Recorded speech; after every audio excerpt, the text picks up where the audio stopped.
Hey guys and gals, so today is Chernobog Area 6 Ruins. This is W stage. The daily contract is Stimulus 3. So to max out our 8, I'm going to be taking Precipitous Terrain 3 and Forced Diversion.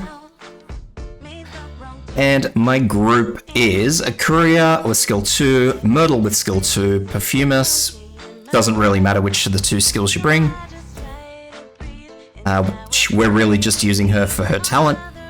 Lapland with skill 2, Armia with skill 2 or 3, doesn't really matter. Blue Poison with skill 1, Aura with skill 2, Red with skill 1, Gummy with skill 1, Nerl with skill 2, Gravel with skill 2, and Ethan with skill 2. The one thing to note is that I have this in a very specific deployment order, so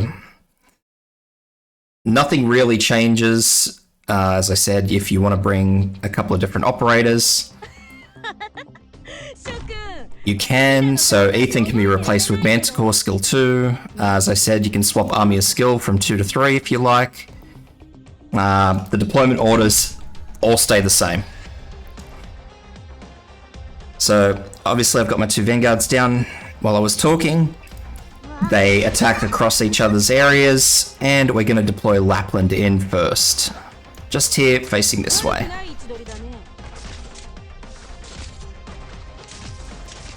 Now, next in is going to be Blue.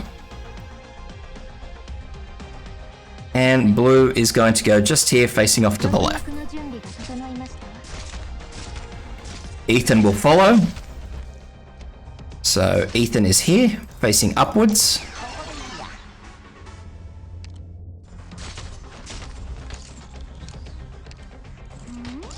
And after that, our next will be Gummy.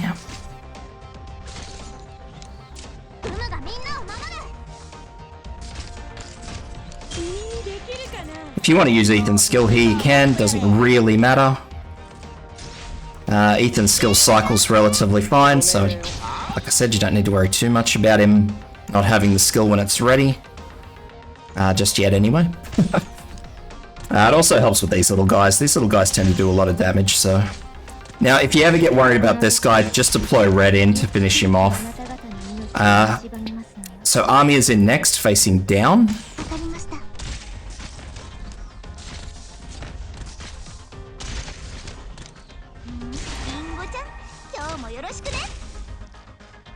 And next is really going to be a battle as to which, whether or not you have the deployment points and where this caster is. This is one of two casters. It's the first of a couple of groups of casters. You preferably want to have Gravel down as he is passing on to this third tile in. So if you can deploy Perfumer first, cool. If you can't, just deploy Gravel first. Ethan's skill, Perfumer down, Gravel soaks for Blue because Blue's incredibly squishy.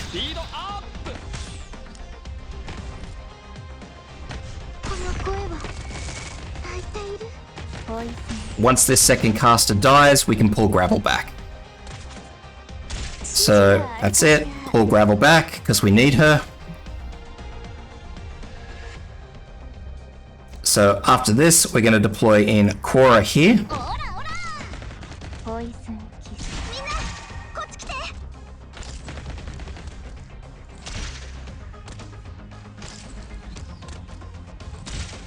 I'm going to pull Courier out.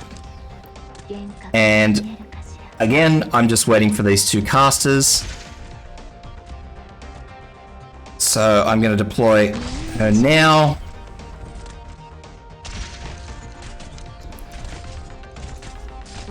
She can take one hit from those swordsmen, but try not to put her down any earlier than that. Once again, just try and put her in before Blue takes hits. If Gravel dies like mine's about to, maybe. That's not a drama, don't worry too much about it. It is what it is.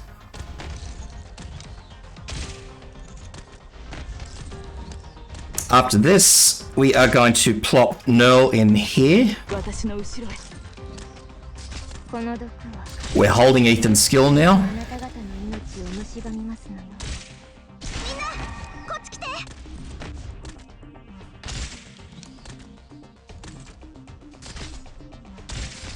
And we are just waiting.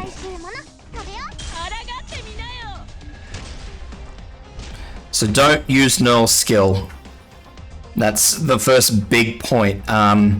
If you find that your Nerl is dying in that little situation, drop red, then drop Nerl. Preferably drop red just here so she catches it early so that you can just drop Nerl straight after. So we have W in. As you see, Armia's skill is about to activate. That is the best I could get it.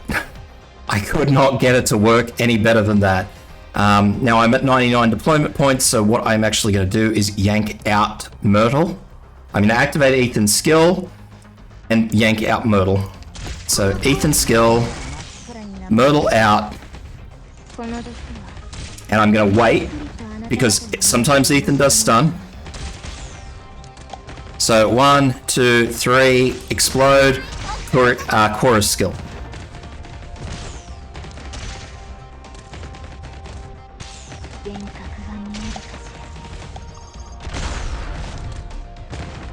That's fine, I'm not worried about that. So what I'm going to do now is I'm going to deploy red here. I'm going to deploy, now I'm just running on a delay. So Courier, whoop, Gravel,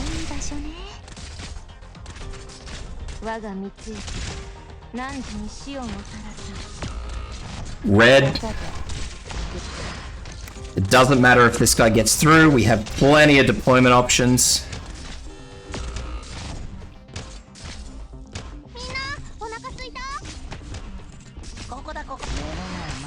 We're going to use Ethan's skill here on this guy. Nerl's skill here. Once again, just to act as a delay, because I want to let these casters go past if I can. Which I couldn't, but that's alright. So now what I'm going to do is I'm going to go 1 and 2. Red first, Gravel second.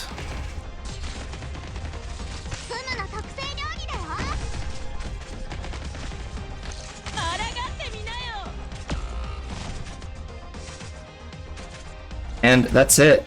Even if this enemy gets through, I don't need to worry because it's not going to change anything. I can pull Ethan out. I can pull Myrtle out.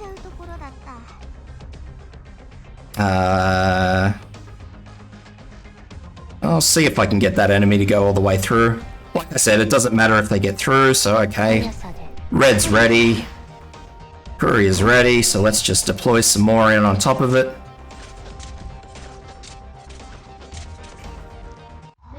And that's it.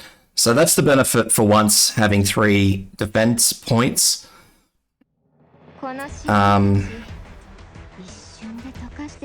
Sometimes it really depends on the RNG of where Armia's bolts go. Sometimes it works really, really well. Other times it does that and Courier just gets smacked. Using Cora. Using Cora's skill before W's bomb explodes, so once it goes 1, 2, 3, bang. I think, or maybe it just goes 1, 2, 3, 1, 2, bang. But anyway, if you use Cora's skill on the 2, she'll soak up the bulk of that blast. And I mean, ultimately she will still die, but the bottom line is that you just try to delay. That's the whole point of the setup, is just to, at that end point in time where you've got W, the big enemy, the elite caster, you're just buying time then for your faster redeploys to cycle to try and keep damage away from your damage dealers. So yeah, I hope that helps, guys. I'm sorry it's so sloppy, but I really wanted to get this one done without a 6-star. I did double check though, it's 5 loner units for the metal for the contingency contracts, so you only need 5, which is quite okay. So yeah, if it helps, guys, please like, subscribe, head over and check out my Twitch, and yeah, I hope to see you guys tomorrow.